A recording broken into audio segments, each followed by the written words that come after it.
Chương 77. Sinh tử là hoa đến giữa hư không.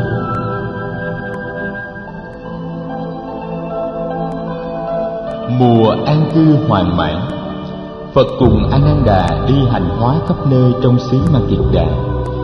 Những chốn non xanh nước biếc Phật đều có tới, nhưng không có nơi nào người không dừng lại để thăm viếng các trung tâm tu học, để dạy dỗ và sách lệ các vị khất sĩ và nói pháp thoại cho giới cư sĩ.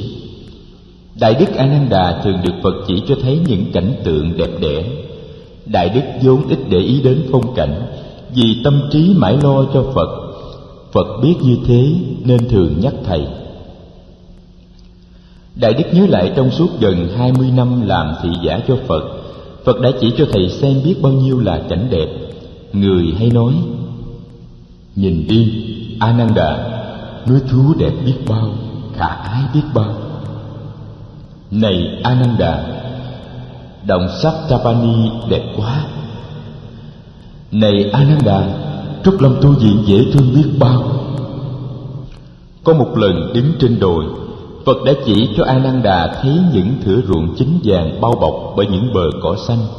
Người khen cảnh ấy đẹp và bảo đại đức nên phỏng theo mô thức ấy để may áo phước điền Sanhati cho các vị khất sĩ.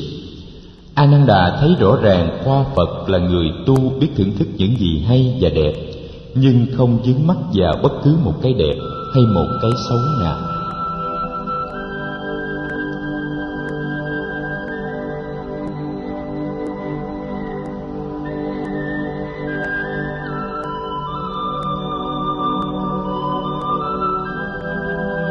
Mùa mưa năm sau, Phật về tu viện Kỳ Viên an cư.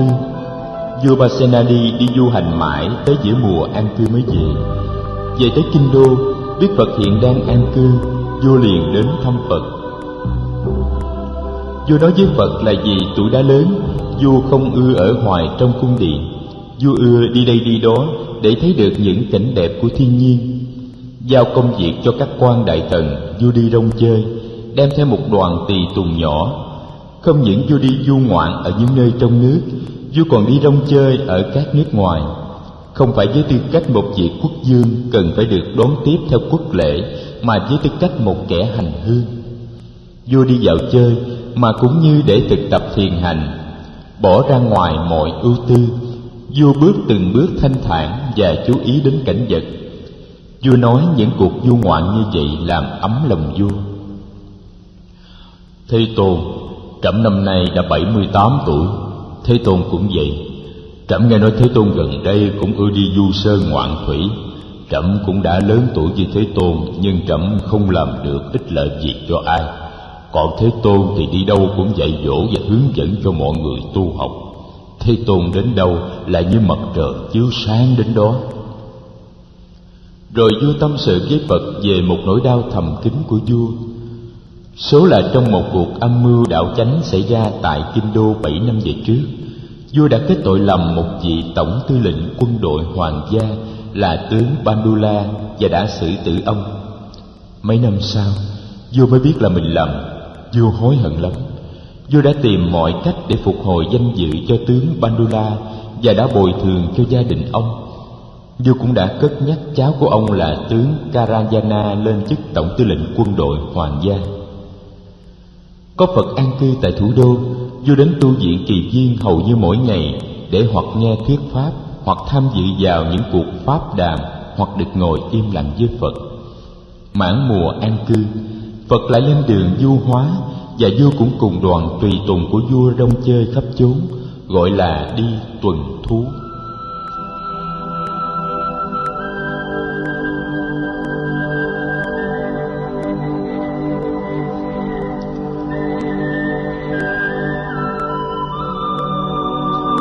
Năm sau, cuối mùa an cư, Phật đi lên xứ Kuru.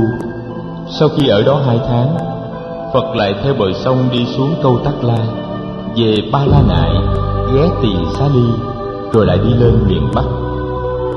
Một hôm nọ, đang cư trú hành đạo tại quận lỵ Medalupa, một quận lỵ nhỏ trong vương quốc Thích Ca, quê hương của mình, Phật tình cờ gặp vua Pasenadi. Lần này vua đi du hành có đem theo thái tử Vedudapa và tướng Karayana theo.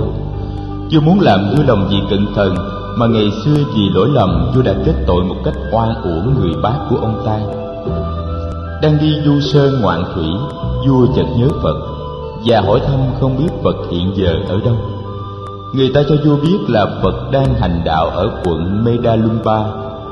Medalumpa chỉ cách Nagaraka, nơi vua đang du ngoạn, chỉ chừng nửa ngày đường. Mừng quá, vua bảo Karayana thắng xe đưa vua tới thăm Phật. Đoàn tùy tùng của vua chỉ đem theo có 4 chiếc xe. Tới Medalumpa, vua hỏi thăm và biết được Phật đang cư trú trong công viên quận lỵ.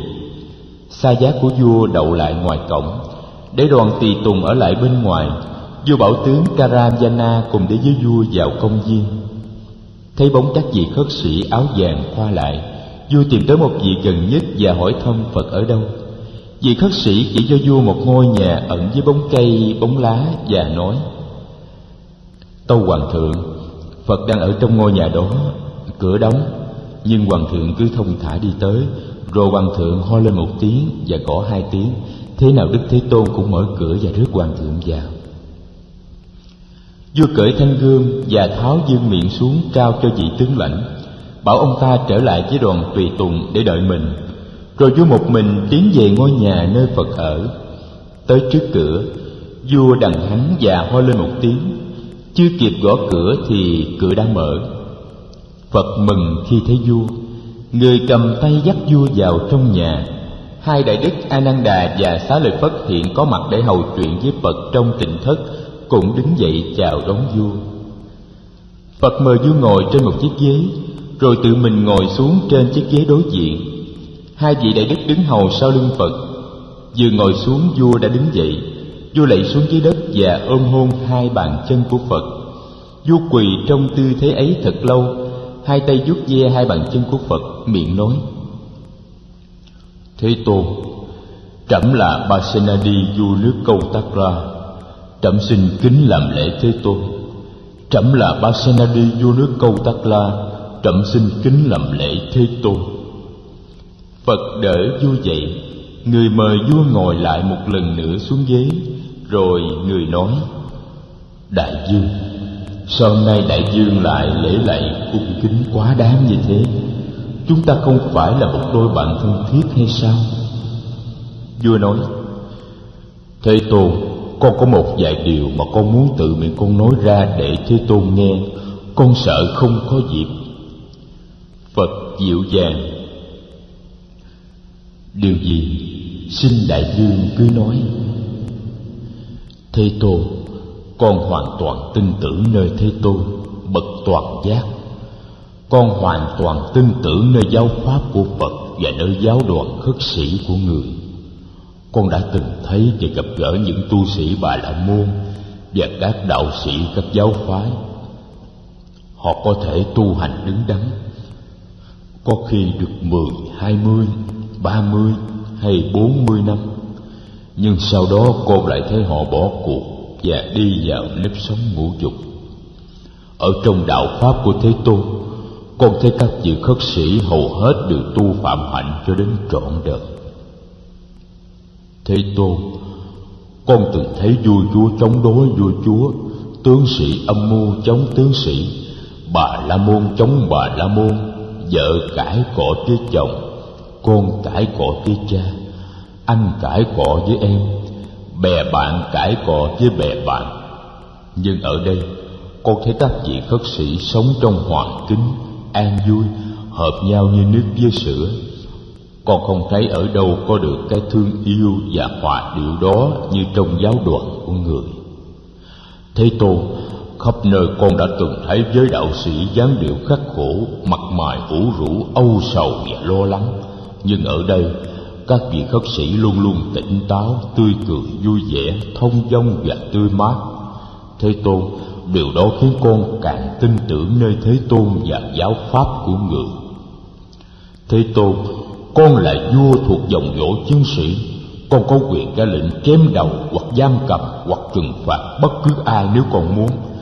Vậy mà khi con ngồi trong một buổi họp, thiên hạ vẫn dám cướp lời con. Dù con có nói quý vị không được cướp lời trẫm.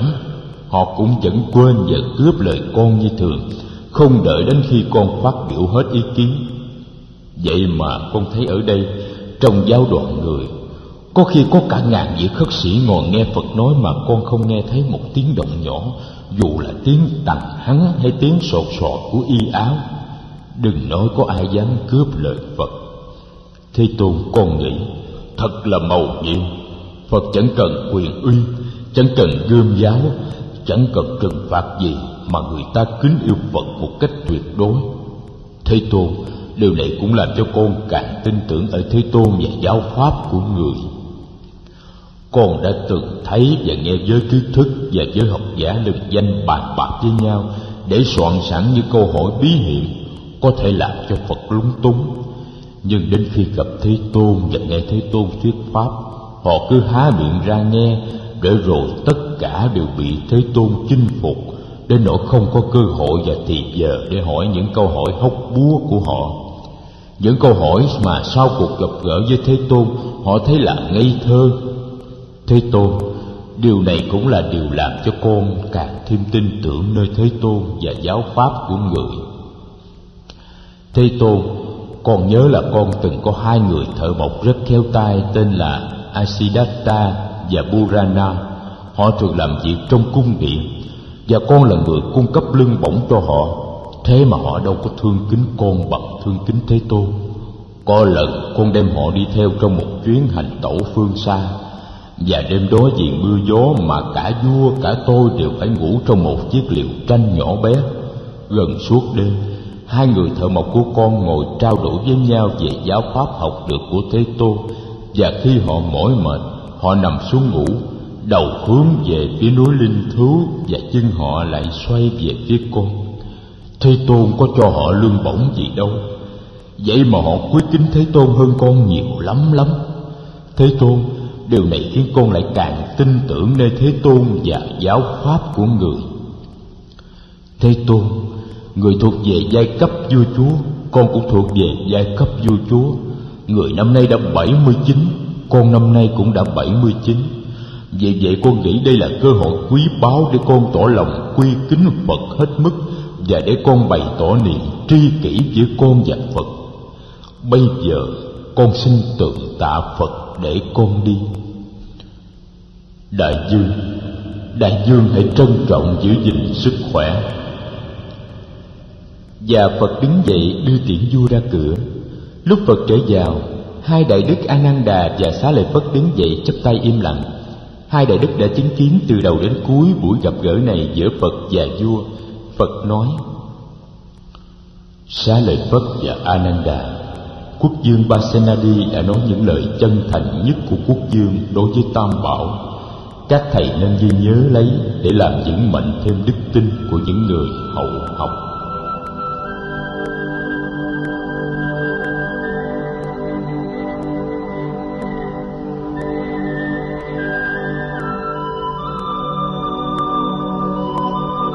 Tháng sau, Phật lên đường về miền Nam.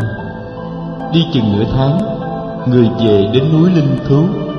Về tới núi Linh Thứu, Phật nhận được hai tin buồn cùng một lúc. Vua Pasenadi đã băng hà, và Đại Đức Mục Kiền Liên đã bị những người thuộc giáo phái lõa hình ám sát ngay tại cổng tu viện Trúc Lâm.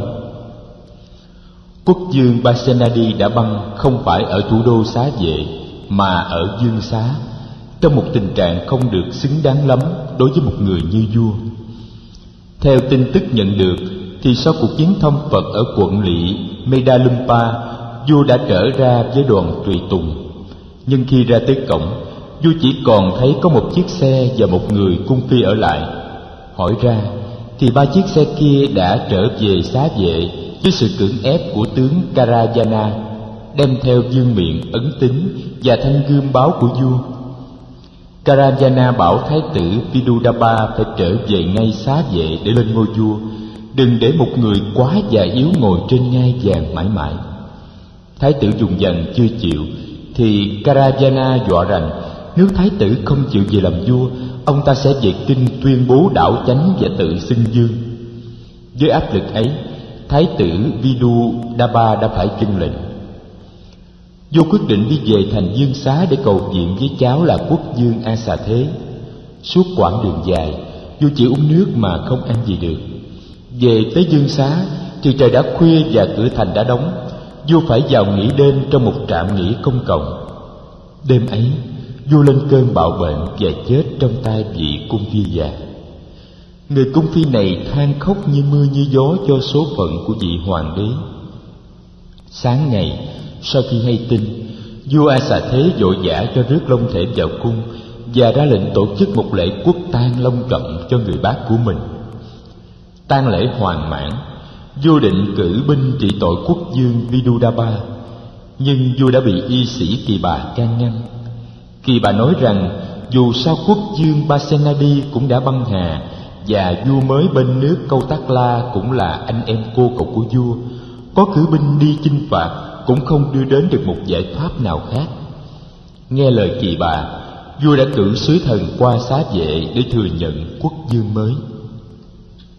Đại Đức Mục Kiền Liên là vị đại đệ tử thứ ba của Phật, đứng sau Kiều Trần Như và Xá Lợi Phất. Đệ tử lớn của Phật có nhiều, nhưng nhiều vị đã tịch trước Phật. Đại Đức Kiều Trần Như, thủ lĩnh của 5 vị khất sĩ đầu tiên, được nghe Phật thuyết pháp tại vườn Lập Uyển đã tịch. Đại Đức Ca Diếp và 2 người em cũng đã tịch. Ni trưởng Mahabachapati cũng đã viên tịch từ lâu. Ni sư Gia Du Đà La và Đại Đức La Hầu La cũng đã nối tiếp nhau viên tịch. Đại Đức La Hầu La viên tịch năm Đại Đức được 51 tuổi. Đại Đức Mục Kiền Liên là một vị đại khất sĩ có rất nhiều dũng khí. Người là kẻ phát ngôn bạo dạn và cương trực nhất của giáo đoàn khất sĩ. Khi cần phải tuyên bố lập trường của giáo đoàn hoặc của giáo pháp, Đại Đức bao giờ cũng nói thẳng, không khi nào chấp nhận sự thỏa hợp. Cũng vì lý do này mà trong giới ngoại đạo có nhiều kẻ thù ghét Đại Đức. Hôm ấy, Đại Đức cùng ra đi với 2 vị đệ tử lên đường rất sớm. Bọn sát nhân có dự tính trước, cho nên đã mai phục bên ngoài tu viện. Họ xông ra tấn công khi thấy Đại Đức. Họ tấn công bằng gậy gộc. 3 thầy trò tay không thể nào chống lại được họ, vì họ quá đông và cũng vì họ có khí giới trong tay. 2 vị đệ tử bị đánh văng ra ngoài. Họ la lên kêu cứu, nhưng không kịp nữa. Đại Đức đã bị bọn bất lương hạ sát. Đại Đức hét lên một tiếng vang động cả rừng cây trước khi bị bọn chúng đập xuống những hẻo cuối cùng. Khi các thầy trong tu viện chạy ra thì bọn sát nhân đã tẩu thoát hết. 2 vị đệ tử bị đả thương khá nặng. Khi Phật về tới thì nhục thân của Đại Đức đã được trà tỳ, tro xương của Đại Đức đã được thu góp trong một chiếc bình và đặt sẵn bên ngoài tịnh xá của Phật. Phật hỏi thăm Đại Đức Xá Lợi Phất. Các thầy cho biết là Đại Đức Xá Lợi Phất đã đóng cửa am thất từ ngày Đại Đức Mục Kiền Liên bị ám sát. Ai cũng biết 2 vị Đại Đức này thân với nhau còn hơn anh em ruột, đối với nhau luôn luôn như hình với bóng. Phật chưa kịp nghỉ ngơi đã phải đi tìm đến am thất của Xá Lợi Phất để an ủi Đại Đức. Đại Đức A Nan Đà đi theo người. Đại Đức nghĩ rằng thế nào Phật cũng đang buồn. Không buồn sao được khi người mất đi một lần 2 vị đệ tử lớn, đó là vua Pasenadi và Đại Đức Mục Kiền Liên. Phật đi an ủi Đại Đức Xá Lợi Phất, nhưng ai sẽ an ủi Phật? Như để trả lời câu hỏi thầm kín của Đại Đức A Nan Đà, Phật quay lại nhìn thầy rồi lên tiếng: A Nan Đà, ai cũng nói thầy học nhiều và ghi nhớ nhiều về chánh pháp. Thầy không nên lấy sự học nhiều và nhớ nhiều làm đủ. Chăm sóc cho Như Lai và lo lắng cho giáo đoàn, điều đó tuy cần thiết nhưng cũng không đủ. Thì giờ còn lại có là bao lâu? Thầy phải nỗ lực để vượt thoát sinh tử. Thầy phải bình thản trước sinh tử, thấy sinh tử như những hoa đốm giữa hư không. Đại Đức A Nan Đà cúi đầu im lặng. Ngày hôm sau, Phật xuống núi đến tu viện Trúc Lâm. Người đề nghị vị trí để xây tháp kỷ niệm Đại Đức Mục Kiền Liên và để an trí xá lợi của Đại Đức này.